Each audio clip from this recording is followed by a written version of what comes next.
Aujourd'hui, en tant que fondatrice du collectif Urgence, notre police assassine, et toutes les familles de victimes qui sont présentes aujourd'hui, j'avais envie de rendre hommage à tous nos morts.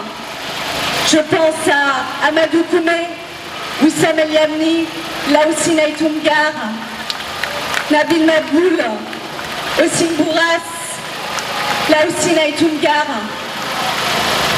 Wissam El Yamni, Lamine Dieng, Mamadou Mariga.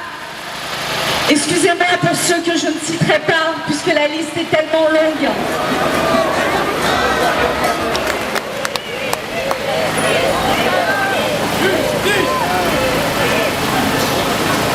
Il faut retenir que c'était qu'un enfant.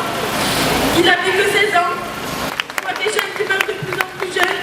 Ça commence à 15 ans. C'est grave, c'est grave, c'est grave. Ils sont fatigués de subir un véritable déni de justice. Pour ma famille, pour le respect de la mémoire de mon père, pour notre dignité, je marche aujourd'hui avec vous tous. Justice et vérité pour Alizeri. Justice et vérité pour Alizeri.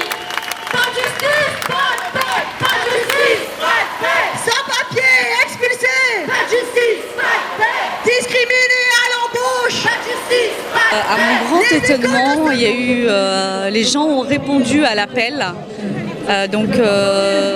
L'appel que j'avais lancé au mois de mai. Et à mon grand étonnement, pour une fois, il y a une visibilité sur les violences policières et les crimes policiers. Et ça, c'est très important pour nous, familles de victimes, qui demandons que justice soit faite pour nos défunts. Puisqu'aujourd'hui, en France, la justice n'est pas rendue quand ces policiers commettent des violences, des crimes en toute impunité. J'espère que cette marche va susciter, c'est pour ça que pour moi il était important que ce soit des femmes qui le portent, parce que dans la lutte, dans le combat, depuis des générations maintenant, ce sont toujours les femmes qui se sont battues pour leurs maris, pour leurs frères, pour leurs sœurs.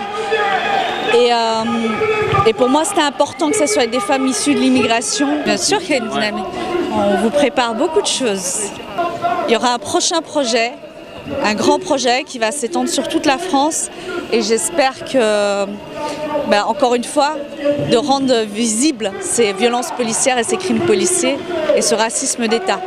Voilà, on va donner la parole aux gens les plus concernés, donc les gens dits des quartiers populaires issus de l'immigration.